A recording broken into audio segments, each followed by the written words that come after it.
ਤੈਨੂੰ ਇਹ ਦੱਸਣਾ ਪਵੇਗਾ ਦੀਵਾਨ ਮੇਰੇ ਕੱਲ ਨੂੰ ਕਿਹਨੇ ਬਰਬਾਦ ਕੀਤਾ ਸੀ ਮੇਰੇ ਖੂਨ ਦੇ ਰਿਸ਼ਤੇ ਉਜੜ ਕੇ। अस्सलाम वालेकुम, मैं अतर अकसानी ते तुसी वेख रहे हो मेरे चैनल रैबर इंटरटेनमेंट प्लस। सुल्ताना दी एक होर फिल्म लैके तुहाडी खिदमत विच हाज़र हो रहे हैं ते उस फिल्म का नाम है आन। 24 दिसंबर 1993 बरोज़ जुमा रिलीज़ होने वाली एक डबल विजन फिल्म, यानी कि इसनूं दो ज़बानां उर्दू पंजाबी ते उर्दू ज़बान दोनों ज़बानां इस फिल्म को रिलीज़ किया गया है। पाकिस्तान विच आन नाम तो दो फिल्मां बनियां, एक जिहड़ी सी 1993 बनी है, 16 जनवरी 1973 एक बनी सी। वो जिहड़ी आन सी 1973 वाली वो ब्लैक एंड वाइट सी ते जिहड़ी 1993 बनी वो रंगीन सी। यानी कि तकरीबन तुसी समझ लो कि 20 साल के वक्फे तो बाद दोबारा आन नाम तो फिल्म बन रही। और मज़े की गल ये कि दोनों फिल्मों के अंदर सुल्तान रही साहब मौजूद सन। जिहड़ी पुरानी ब्लैक एंड वाइट आन सी उसके अंदर सुल्तान रही ने बतौर विलन काम किया सी, और जिहड़ी दूसरी आन बनी है 1993 उस फिल्म के अंदर सुल्तान रही ने बतौर हीरो काम किया है। और इस जिहड़ी डबल विजन आन 1993 बनी है इस दे अंदर सुल्तान रही ने बड़ा ही शानदार काम किया है। और जिहड़ी ब्लैक एंड वाइट दौर के अंदर बनी सी उसके अंदर भी सुल्तान रही ने बतौर हीरो बड़ा ही बेहतरीन काम किया सी।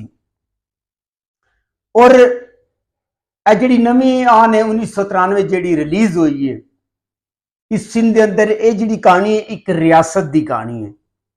और मजे की गल होंदी है जिहड़ियां उस दौर फिल्मां बन रही सन, जिहड़े उस दौर के राइटर सन, बड़े मजे की गल होंदी सी कि हर राइटर ने एक दो स्क्रिप्ट लिखे होंदे सन और वो स्क्रिप्ट जिहड़ा ना आपस में तब्दील करते रहंदे सन।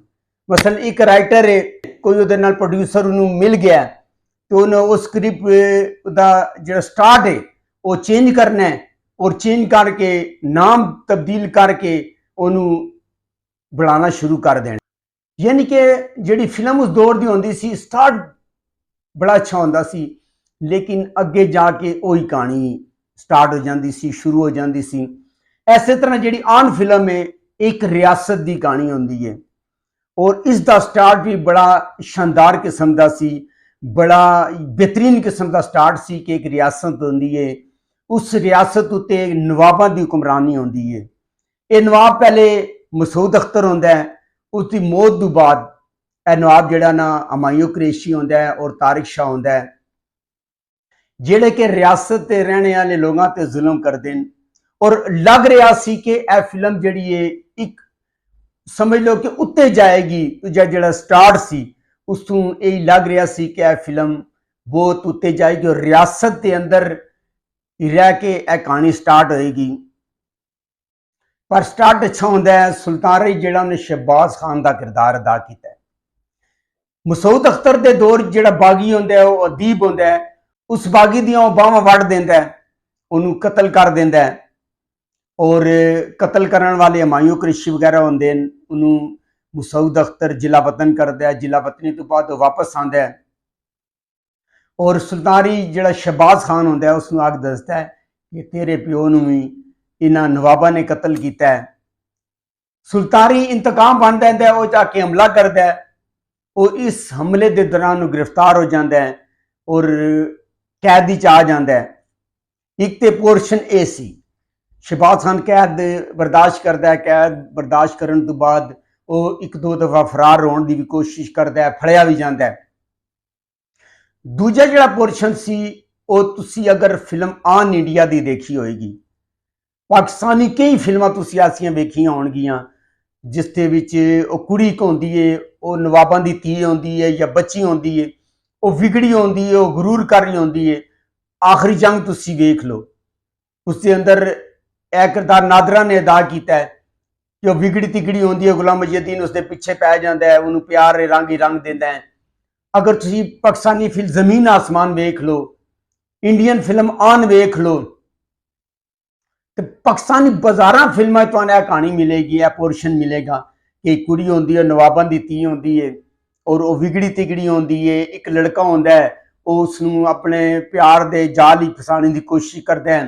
वो रातां उन्हें कमरे च भी चला जाता है, वो महल विच भी चला जाता है और उत्थों जिंदा सलामत भी वापस आ जाता है। यह कहानी सी जिहड़ा यह किरदार सी जिहड़ा वो इज़हार काजी ने अदा किया है और जिहड़ी विगड़ी तिगड़ी नवाब होंदी है वो किरदार नीली ने अदा किया है। और स्टार्ट ही तो तुसीं वेख्या होगा कि कुड़ी वो बिगड़ती है तिगड़ती है गुस्से होंदी है पर आखिर उन्होंने प्यार हो जाता है और वो सीधी भी हो जाती है, प्यार भी करन लग पैंदी है, उसके ख्यालात भी चेंज हो जाते हैं, उसदियां गल्लां भी तब्दील हो जांदियां। इस तरह की कहानी है और सैमा ने इस फिल्म के अंदर रेशम का किरदार अदा किया है। सैमा ने इस फिल्म के अंदर रेशम का किरदार अदा किया है जिहड़ी कि एक हकीम की धी होंदी है।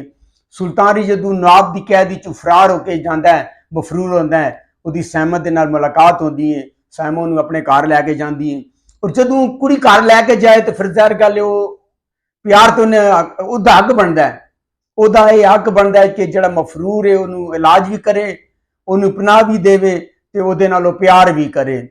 और हर फिल्म की तरह सैमा नूं घर लैके जाती है, उसकी खिदमत करती है और खिदमत तो बाद ते प्यार करना तो हक बनता है ना भाई जी। देख लो फिल्म में आखिर पाकिस्तानी कुड़ियां खिदमत का हक दे अदा करदियां। इस तरह की यह कहानी उन्होंने घर लैके जाती है और जाके उन्होंने इलाज कराती है। इलाज के बाद वो ठीक हो जाता है, आपस में प्यार हो जाता है। नवाब की रियासत को इंतकाम भी लैंदा है। उसकी एक माँ होंदी है जिहड़ी विछड़ जाती है, उसकी एक भैन होंदी है जिहड़ी जदों कैद तो पहले छोटी होंदी है, फिर उन्होंने जिहड़ा उस पिंड का बंदा होंदा है वो भेज दिंदा है वाइफ दे कोल। यह भी कहानी तुसीं बहुत सारिया फिल्मां वेखी होएगी। बहरहाल आन जिहड़ी फिल्म है यह यूट्यूब पर मौजूद है, तुसीं जाके वेख सकदे हो।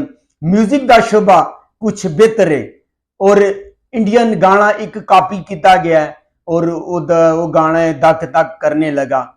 इस तरह का यह गाना कॉपी करके इस फिल्म के शामिल किया गया। उस दौर के अंदर यह रिवाज होंदा सी कि इंडियन गाने नूं कॉपी करके वो शामिल करते सी। बहुत सारी फिल्मां तुसीं देख लो, एक एक दो दो गाने कॉपी होंदे सन और यह फिल्म जिहड़ी यूट्यूब पर मौजूद है, तुसीं जाके वेख सकते हो और कमेंट्स करके मैनूं दसना कि जो मैं तुहानूं दस्सिया है वो ठीक है या गलत है। उम्मीद करना तुहानूं मेरी वीडियो पसंद आई होएगी। अगर मेरी वीडियो चंगी लगे तो लाइक करो, सब्सक्राइब करो, शेयर करो ते अगली वीडियो तक रब राखा।